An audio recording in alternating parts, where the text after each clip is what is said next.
Hi friends, welcome to Reva Tasty Kitchen. இன்னைக்கு நம்ம பார்க்க போற ரெசிபி என்னன்னு பாத்தீங்கன்னா சன்னா சாட் தான் பண்ண போறோம். ரொம்ப ஹெல்தியான ஈவினிங் ஸ்நாக்ஸ் ரெசிபி. இப்போ இதுக்கு தேவையான பொருள்லாம் பாத்திரலாம். 100 கிராம் அளவுக்கு வெள்ளை கொண்டக்கடலை ஒரு 8 ஹவர்ஸ்க்கு முன்னாடியே நல்லா ஊற விட்டு எடுத்துர்க்கேன். 1/2 கப் கேரட், 1/2 கப் வெள்ளரிக்காய், தக்காளி 1/2 கப், வெங்காயம் 1/2 கப், 1/2 ஸ்பூன் அளவுக்கு தனி மிளகாய்த்தூள், தேவையான அளவுக்கு கொத்தமல்லி, 1 ஸ்பூன் சாட் மசாலா, 2 ஸ்பூன் அளவுக்கு டொமேட்டோ சாஸ், தேவையான அளவுக்கு உப்பு, ஓமப்பொடி இது கார்னிஷிங்காக எடுத்து வச்சுருக்கேன். இப்போ அடுப்பில் நான் ஒரு குக்கர் ஹீட் பண்ணியிருக்கேன். இதில் இதோட கொண்டக்கடலை ஆட் பண்ணிடலாம். கொண்டக்கடலைக்கு தேவையான அளவுக்கு உப்பு லைட்டாக சேர்த்துக்கலாம், ரொம்ப சேர்க்க வேண்டாம். சேர்த்துட்டு இதை 2 விசில் விட்டு எடுத்துடலாம். நீங்கள் நல்லா 8 ஹவர்ஸ் ஊற விட்டிங்கன்னா 2 விசில் போதும். நீங்கள் ரொம்ப கம்மியாக ஊற விட்டிங்கன்னா அது அந்த அளவுக்கு வேகாது, தோலும் உறிஞ்சு வந்துடும். கரெக்டாக 8 ஹவர்ஸ் ஊற விட்டிங்கன்னா கரெக்டாக பர்ஃபெக்டாக அது நல்லா வெந்து வரும்.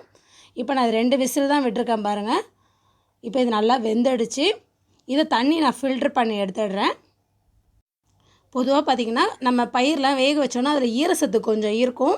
தண்ணி வடித்து இது ஒரு 2 மினிட்ஸ் இது மாதிரி அடுப்பில் வச்சு நல்லா குலுக்கி விட்டிங்கன்னா அந்த ஈரசத்தெல்லாம் போய் நல்லா ட்ரை ஆகிடும். கடலை எந்த ஒரு கடலையுமே இப்படி பண்ணிங்கன்னா சூப்பராக இருக்கும். இப்போ இந்த டைமில் நான் அடுப்பு ஆஃப் பண்ணிடுறேன். இப்போ பார்த்திங்கன்னா கடலை நல்லா ஆறிடுச்சு.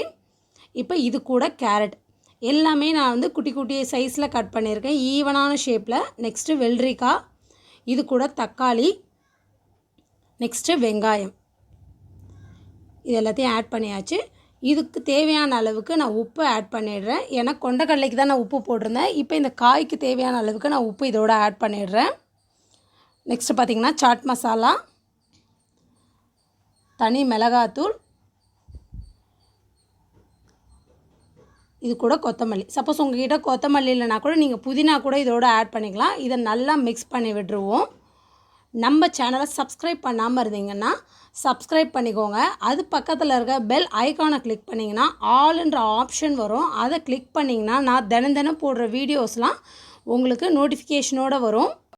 அதே மாதிரி பார்த்திங்கன்னா இந்த காய் எல்லாமே நம்ம பச்சையாக ஆட் பண்ணுறதுனால இது கொண்டக்கடலையும் உடம்புக்கு ரொம்ப நல்லது. இது ரொம்ப ஹெல்த்தியானது. ஈவினிங் டைம் ஸ்நாக்ஸ் ரெசிபியாக குழந்தைங்களுக்கு செஞ்சு கொடுக்கலாம். நெக்ஸ்ட்டு இது கூட நான் சாஸ் ஆட் பண்ணிடுறேன், டொமேட்டோ சாஸ். சப்போஸ் உங்கள்கிட்ட சாட் மசாலா இல்லைன்னா நீங்கள் லெமன் ஒரு 1/2 லெமன் பிழிஞ்சு விட்டுக்கலாம், அதோட டேஸ்ட்டும் நல்லாயிருக்கும். இப்போ பார்த்திங்கன்னா நல்லா நான் ஈவனாக மிக்ஸ் பண்ணிவிட்டேன். இப்போ ஒரு பவுலில் சர்வ் பண்ணுறேன் பாருங்கள்.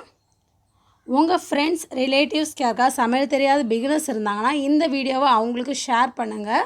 அவங்களுக்கு ரொம்ப யூஸ்ஃபுல்லாக இருக்கும் இந்த வீடியோஸ்லாம். இப்போ பார்த்திங்கன்னா ரெடி பண்ணிவிட்டேன், பவுலில் சேஞ்ச் பண்ணிவிட்டேன். இது பார்க்க கலர்ஃபுல்லாக இருக்கணும். அதே மாதிரி இந்த ஓமப்பொடி மேலே தூவுறதுனால குட்டீஸ் பார்க்க ரொம்ப சூப்பராக இருக்கணும், குழந்தைங்க விரும்பி சாப்பிடுவாங்க. இது ஆப்ஷனல் தான், உங்களுக்கு வேணும்னா நீங்கள் யூஸ் பண்ணிக்கலாம். ஆனால் இதோட சேர்த்து சாப்பிட்றப்ப அதோட டேஸ்ட் ரொம்ப சூப்பராக இருக்கும் இந்த ஓமப்பொடியோட.